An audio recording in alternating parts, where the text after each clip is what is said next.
since?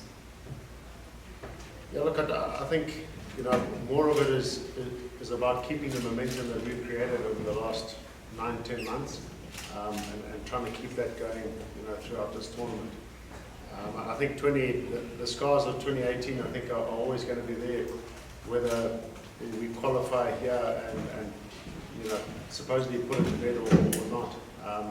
I think that's probably something that, even when I'm 80 years old, I'm still going to be thinking back to that moment against UAE.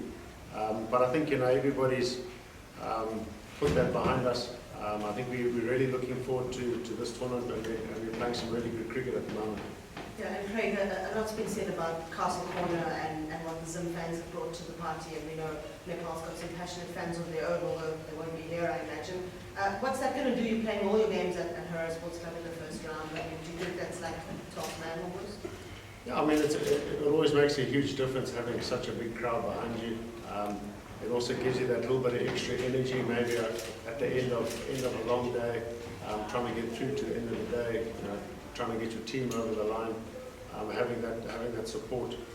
And they've also been there for us, over the last few months, and have been part of our momentum. So, we expect there to be really good crowds, and we're looking forward to it. Hi, Craig. Okay. Lovejoy here from Daily Sweden and Truth Richard.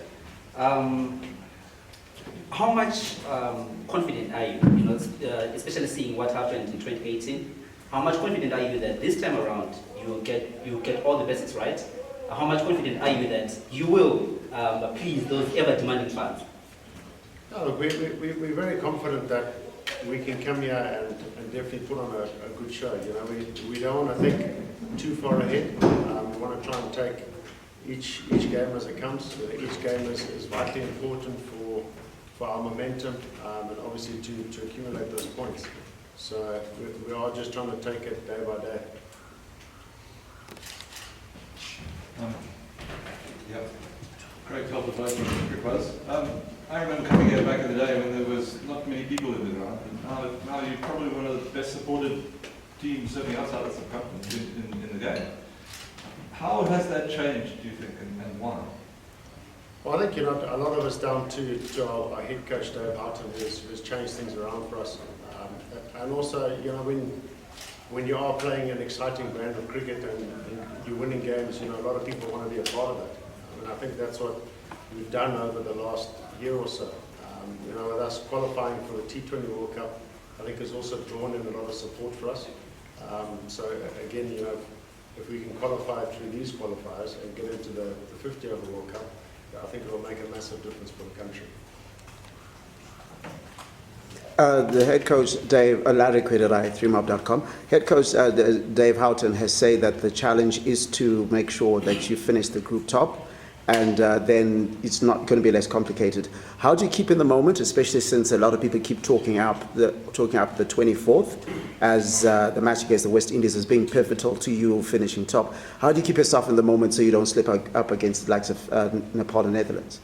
Well, I think you've obviously got quite a bit of time between now and Netherlands. We've got a very important game tomorrow against Nepal, and we'll go through our processes, leading up to tomorrow's game, and it's just trying to make sure that everybody stays focused on the present, and not thinking too much about what's coming up further down the line. Titch from ZTN. Obviously, there's been a lot of talk about the top order and the batting, but we've seen some good performances with the bat. Do you guys feel like you guys have figured that out as we go into the qualifiers, your betting issues? Yeah, I think we've brought in Joylord Gumbi, who's been performing really well.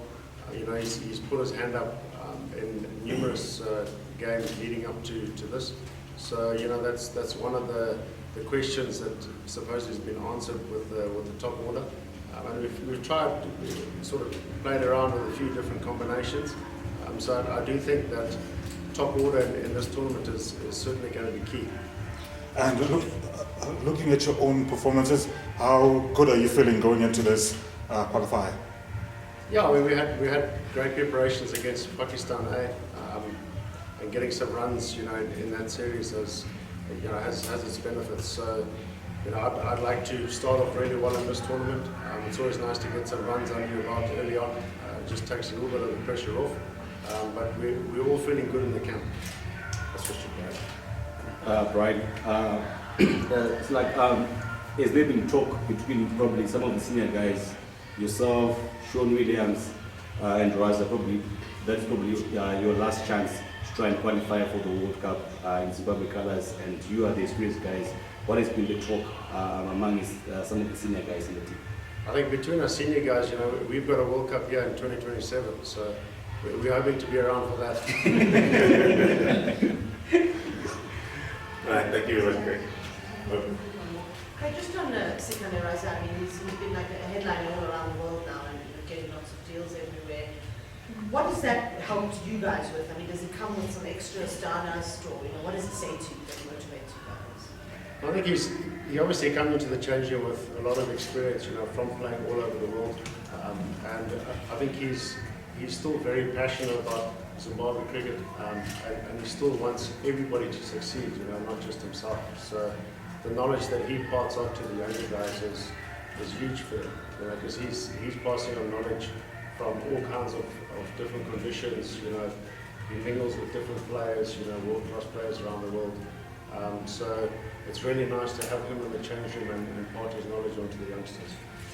Just ask one final one, Craig, just from the broadcast end. For Nepal tomorrow, the associates, you played quite a lot of them in the last cycle, the last 5 years.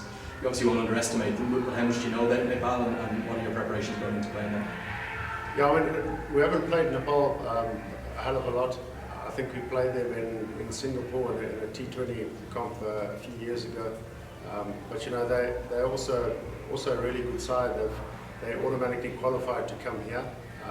So we can't underestimate anybody in this tournament. I think everybody, you know, has their strengths and their weaknesses, and we'll try and utilize as much of that weakness as we can.